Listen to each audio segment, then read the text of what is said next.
Tole bakka jirtan hundumatti nagaan Waaqayyo isiniif haa ta'u. Attam jirtu hordoftoonni maatii Power of Education. Eh, Har'a haala hin baratamneen ajandaa addaan achi as bahuu jaaladheera. Wantan gidduu kana sooshaal miidiyaa yookaan miidiyaa hawaasaa irratti argee obboleessi keenya tokko tiiktookara beekamaa Joon Daani'el jedhamu uummata hanqina qulqullina bishaaniin rakkatu uummata bal'aa gara Gujii Dodolaa deemee bishaan boollaa birrii baajata miiliyoona tokkotti siquun hojjechiisee yeroo bishaan suni ba'u gammachuu namatti dhaga'amu, gammachuu hawaasa sanatti dhaga'amu waan gammachuu isaan irraa mul'atu agarsiisuuf jecha viidiyoo inni waraabee ture. Haala baay'ee nama ajaa'ibuun nama kofalchiisa dhugaa dubbachuu fi riippoortii gochuu. Ilaalaa gaa asirratti waa hubadhaa. Gurbaan kun Oromoo miti. Nama magaalaa Finfinnee keessatti dhalatee guddate yoo ta'e wayii Tigree wayii Amaaraa something ta'a. Gara Tigree waan akkasii ta'a yoo ta'e wayiin Amaaraa ta'a. Garuu magaalaa Finfinnee keessatti dhalatee akka guddatee interviyuu yookaan afgaaffii inni Seefuu Fantaawun irratti erga hidhamee bahee booddee godhe irraa dhagayeera. Garuu wanti baay'ee na ajaa'ibee na gaddisiise hojii tajaajila hawaasaa hojii guddaa akkasii silaa mootummaarraa eegamu mootummaan hojjechuu qabu hawwii nama hundumaa kan ta'e an dhugaa dubbachuuf sadarkaa maalirraa akka geenye tu baay'ee na ajaa'ibe. Kan dhugaa dubbachuuf ani kana seexannuu hin aaradhee yaadu ani kana dhugaa dubbachuuf taanaani hawaasa dheebuu bishaanii bara dheeraa jijjiirama keessa jirra. Jijjiiramni jira. Yerootti jedhamaa ture keessa Gujiin bal'inaan bishaan hin qabu, Booranni bishaan hin qabu beekamaadha akkasuma beektanii. Piroojeektii Finnaa jedhamuun mootummaan waan guddaa hojjetaa jira. Kuni mootummaan hin galateeffachiisaa waan guddaadha. Haa ta'uti sun iddoo hunda gahuu waan hin dandeenyeef obboleessi keenya erga hidhaatii ba'ee isa dura isaan beekuun ture. Ani erga hidhaatii ba'ee hojii guddaa hojjetaa jira. Qarshii sooshaal miidiyaa irraa argateen kana hundumaa hojjetaa jira. Wanti baay'ee na gaddisiisee fi na ajaa'ibsiise garuu maaliif hawaasa daa'imman dubartoota manguddoota hawaasa naannoo sanaa dheebuu bishaanii qabu yeroo akkasii hanqina bishaan qulqulluu qabuuf maa dhaqxee bishaan boollaa baaftee bishaan qulqulluu akka argatan goote jechuun an dhugaa dubbachuuf miira kamiin akka ibsamu afaan kamiin akka ibsamu aadaa biyya kamii keessatti wanta akkasii jibbamaa akka ta'e naa galuu dide. Sooshaal miidiyaa irratti gurbaan sun Joon Daani'el viidiyoon sana argeen ture baay'ee gizee bishaan suni ba'u baay'ee nama gammachiisa. Isa sana riippoortii godhanii viidiyoon sun firiiz ta'ee gaafa inni nutti agarsiisu argee baay'een gaddee dhugaa dubbachuu fi kanaaf garamitti deemaa jirra? Maaltu ta'aa jira? Maaltu nama gammachiisa? Ani gaaffiidha kun anaafi maaltu nama gammachiisa yoo kun nama gammachiisu ta'e? Kanaaf ani kan natti fakkaatu uummanni Oromoo namni Oromoo tokko yookaan namumti nama ta'ee afaan Oromoo beeku tokko kana godha jedhee amantaa waan ani hin qabneef gonkumaa amantaa akkasii waan ani hin qabneef kun namoota muraasa hawaasa bakka hin buune qomoo kamiyyuu sanyii kamiyyuu bakka hin buune nama kamuu kan bakka hin buune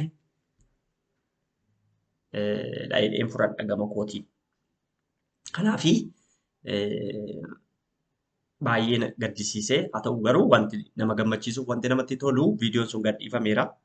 Oliyyannoo Joon Daani'el abbata feesbuukii meettaa wajjin taasiseen haasaa isaan wajjin taasiseen oliyyannoo dhiyeeffateen akka gadhiifameef dhageenyeerra baay'ee namatti tola inni kunii jechuudha. Kanaaf ergaa tokko asumarraan isinii qaba gara afaan biraatti ce'ee jira gargaara dabarsuu koo dura ijoolleen keenya gaafa hin jedhu hundumtuu ijoolluma keenya garuu ijoolleen Oromoo yeroo dheeraadhaaf miidiyaa hawaasaa kanarratti tiiktookidhaan, diraamaan, yuutuubiin filannoodhuma kamiin yeroo dheeraadhaaf miidiyaa kanatti fayyadamaa turtan eessa jirtu? Tokko. Maal hojjetaa jirtu? Lama. Sadaffaa maaltu isinitti dhagahame? Gurbaan kun gaafa dhufee gurbaan kun dhaabbata addaa hin qabu, qabeenya kaampaanii addaa hin qabu, galii sooshaal miidiyaa irraa, tiiktook irraa, feesbuuk irraa, yuutuub irraa argateen gaafa kana hojjetu Joon Daani'el dura. By the way, Joon Daani'el qofa miti. Adoonaay akkuma beektan karaa nuun hin beekneen gaafa biyya alaa ture sooshaal miidiyaa yookaan miidiyaa hawaasaa irratti taf yookaan immoo sochii gochaa turuun isaa hin beekama. Garuu kan inni dhiibbaa uume miiliyoonota biratti beekamee hojii ajaa'ibsiisaa hojjechaa jiru amma yoonaatti artistoota nama lamaaf makiinaa bichisiiseera. Ji'a afur akkuma nu dubbate ji'a afur ji'a shan maaksimaam ol kaafnee fudhanneef immoo waggaa tokko yeroo jaalle keessatti sooshaal miidiyaa irratti dhiibbaa uumeen tiiktook irratti keessumaa hojii hojjeteen qabeenya guddaa horii guddaa argatee isa argatee kana immoo deebisee bittinsaa jira. Namaa kenna jechuu hin danda'amu baay'ee Adoonaay. I don't know how gentle he is, how generous he is, how good man he is, how visionary he is. Totally God bless him, my brother. God bless you. Just keep doing such blessed work. Appreciate. Hojii akkasii hojjetaa jira. Gara dubbii kootti gaafa deebi'u ijoolleen keenya maal hojjetaa jirtu? Diraamaa garaagaraa, baacoo garaagaraa, qoosaa garaagaraa hojjetaa kan turtan keessumaa warri ETV irratti uummanni Oromoo iskeejulii gootanii fi sa'aatii keessanii fi ETV irratti namoonni isin dhoowwataa ture maal hojjetaa jirtu? Adaraa kana qajeeltoodhaan deebii kennaa. Wanta hojjettan yoo jiraate anatu hin beekne yoo ta'e na beeksisa. Fi namoota akka koo gaaffii qabaniif beeksisa. Maal hojjetaa jirtu? Yeroo tokko hojii wal fakkaataa hojjenna taanaan ani maalan hojjedhee abalu maal hojjetee ani eessan jiraa abalu eessa jiraa isa of madaaluun koo gaarii. Nama bukkee of qabanii dirreetti dorgoman keessatti nama bukkee ofii nama wajjin dorgomu ilaaluun koo gaarii. Bitaa mirga ofii ilaaluun gaarii. Hawaasa kanaaf ani maalan godhe? Baay'ee jaalatamtu, baay'ee ilaalamtu.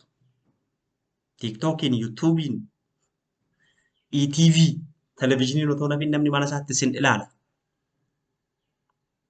Maal hojjetaa jirtu isin?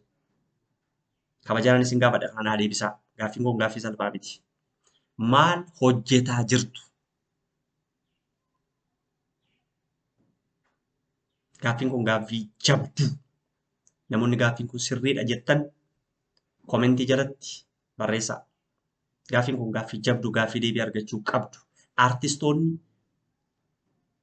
tiiktookeroonni, yuutuuberoonni, feesbuukeroonni hordoftoota hedduu qabdan jirtu. Maal hojjetaa jirtu? Irraan isinii deebi'a. Maal hojjettu? Hawaasa kanaaf maal gootan? yuutuubiin nuuf nu ilaalaa, feesbuukiin nuuf nu ilaalaa, tiiktookiin nuuf nu ilaalaa, televizyiiniidhaan mana keessan ufne nu ilaalaa, silkii harkaan qabuun hin hojjetu, ismaart silkiin qabuun hin hojjetu, mana keessan ufne televizyiiniin nu ilaalaa jettan sin ilaalaa jiru. Haadholiin abbooliin sin ilaalaa jiru. Qotee bulaan silkii qabachuun beekna televizyiinii sin ilaalaa jiru. Maal hojjettaniif? Maal gootan saba kanaaf? Kanaaf kanatti yaada. Haa ta'uti waa'ee dubbii Joon Daani'elitti yoon deebi'e jara waan akkasii kana godhan jedhee keessa kootti itti amanuu fi maqaa isaanii yookaan jara akkasiiti isiniin hin jedhu garuu isaaniif deebii akka ta'uuf haa tokko jechuu nan barbaada. እንደምታውቁት ቅርብ ጊዜ ጆን ዳንኤል ከእስር ከተፈታ በኋላ በጣም ብዙ መልካም የሚባሉ ስራዎችን እየሰራ ነው የሚገኘው። የኢትዮጵያን ሕዝብ እንደበደለ ቃል በቃል ተናግረው በተደጋጋሚ በተለያየ ቦታ ባገኘው አጋጣሚ ሁሉ ተናግረው ህዝብን እክሳለሁ ብሎ ቃል በገባ መሰረት ትልልቅ ስራ እየሰራ ነው። ግን አደባባይ የወጣ በጣም ብዙ ህዝብ ያየ አንድ ስራ የሰራው ቅርብ ጊዜ በቦረና በጉጂ ይመስላል በዶዶላ እሱ እንደተናገረውና እዛ የጉድጓድ ውሃ ለዘመናት በንጹህ ውሃ እጥረት ሲቸገር የኖረ ህዝብ የኖረ ማህበረሰብ በዚህ ዘመን ኢትዮጵያ ራሷ አድጋለች፣ ተሻሽላለች፣ በለውጥ ጎዳና ላይ ነን በምንልበት ሰዓት ንጹህ ውሃ ያጣ ህዝብ በዚህ ልጅ ውሃ አገኝቶ ንጹህ ውሃ አገኝቶ ሰሞኑ ውሃ በሚወጣበት ዕለት ለህዝቡ ደስታ ስል ምን እየተሰራ እንደሆነ እንዲታወቅ ስል በቪዲዮ የቀረጸው ውሃው ሲወጣ በጣም ደስ የሚያሰኝ በእውነት ህዝቡ በደስታ የሞላው ህዝቡን ያስደሰተው ህፃናትን፣ እናቶችን፣ አባቶችን ለዘመናት በንጹህ ውሃ እጥረት የኖረውን ህዝብ ያስደሰተ ያስፈነጠዘ ያስፈነደቀ ደስታ በጣም ይገርማቸዋል። በሚያሳዝን ሁኔታ ዩቲዩብ ላይ ማነው ቲክቶክ ላይ ሲለቅ ሪፖርት ተደረገ። ሪፖርት ተደረገ ማለት ምን ማለት ነው? ተገቢ ስራ አይደለም፣ ይሄ ትክክል አልሰራህም፣ ለዚህ ህዝብ ንጹህ ውሃ አይገባህም፣ ይሄን ህዝብ ልትረዳ አይገባም ነበር፣ ለምን ይሄን ሰራ? ክፉ ሰርተሃል። በጌታ በኢየሱስ ስም ይሄ በጌታ በኢየሱስ ስም የሚባል ነገር ነው። በእውነት ይሄ ክፉ መንፈስ መመታት አለበት። ይሄ በጌታ በኢየሱስ ስም እንዲህ አይነት ክፉ ሐሳብ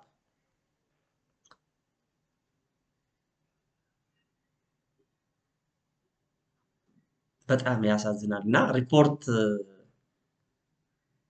አድርጎብኛል፣ ስለዚህ ይሄው እንዳይሰራ ተደርጓል ብሎ ባለፈው ሲያሳየኝ በጣም አዝኛው ነበረ እና እንዲህ ያደረጋችሁ ሰዎች ለእናንተ ምን ይባላል? ምን እንዲባላችሁ ምረጡና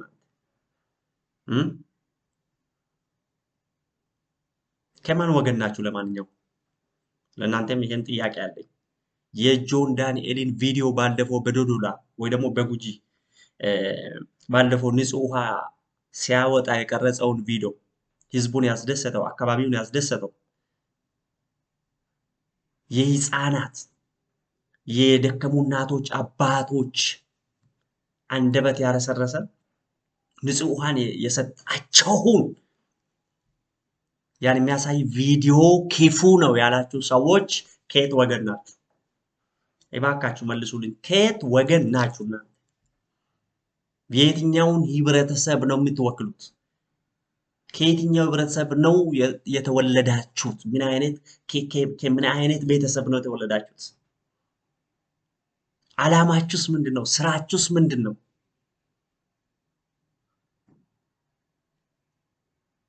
እኔ ምንም አልላችሁ፣ ከኔ ምንም አትጠብቁ። እናንተው መልሱ ለራሳችሁ። ከየት ወገን ናችሁ? ምን አይነት ናችሁ? ስራችሁ ምንድነው? ቅዱስ ስራ በእግዚአብሔር ዘንድም በሰው ዘንድም በመንግስት ዘንድ የተባረከ ስራ የሚያስመሰግን ስራ ሰይጣን ይቀናባችኋል። የእውነት ነው ብለ ሰይጣን ይህ ክፋታችሁ ሰይጣን ይቀናባችኋል። ይሄ ሰይጣን የሚቀናባችሁ ይመስለኛል። በልጡኝ ከኔ የከፉ ናቸው እነዚህ ሳይላችሁ አይቀርም። የእውነት ነው ብላችሁ ሰይጣን ይቀናባችኋል። ይሄ ስለዚህ ከየት ወገን ናችሁ? አንድ ነገር አምናለሁ። ኦሮሞን ህዝብ ከኦሮሞ ከሆናችሁ ኦሮሞን ህዝብ አትወክሉ። አማራም ከሆናችሁ አማራን ህዝብ አትወክሉ። በቃ ምን አለፋችሁ ብቻ ምንም አይነት ብሔር ምንም አይነት ሰው ተብሎ የተፈጠረውን ሰው አትወክሉ። እናንተ ከጨለማ ወገን ናችሁ፣ ከክፉ ወገን ናችሁ፣ ከገዳዮች ሰፈር ናችሁ፣ ከሚቀኞች ሰፈር ናችሁ፣ ከአባታችሁ ከዲያብሎስ ናችሁ።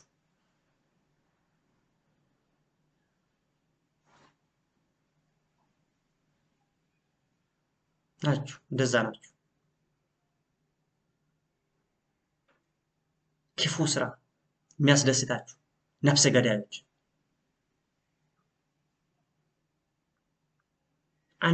አንዲት ሕፃን ንጹህ ውሃ ጠጣች። አንዲት እናት ንጹህ ውሃ ጠጣች። አንድ ድሃ አባት ንጹህ ውሃ ጠጣ። አለፈለት። ካሁን በኋላ ላይቸገር ነው ብለህ ብለህ ሪፖርት ታደርጋለህ። እኔ እንደው ሊመርቅ ይሄ ክፉ ስራ በእግዚአብሔር ዘንድ ሪፖርት አይደረግብህ። የእውነት ነው የምልህ። ይሄ ክፉ ስራ በእግዚአብሔር ዘንድ ሪፖርት አይደረግብህ። ለአንተ ቦታ አይገኝማ። ሲኦል በቂ አይደለም ለአንተ።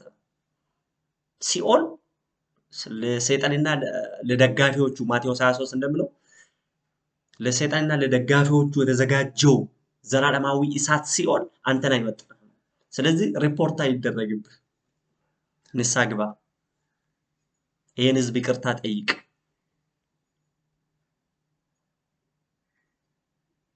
ስለዚህ እንቃወማቸዋለን።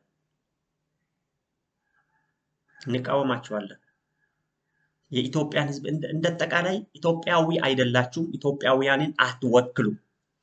የትኛውንም ብሔር አትወክሉም።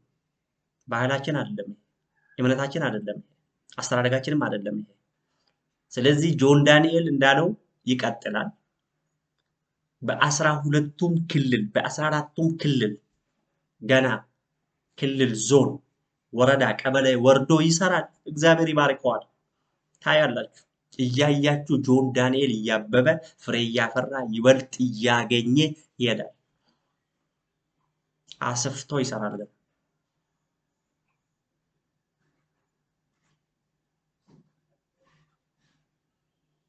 እናመሰግናለን ጆን ዳንኤል፣ ቀጥል።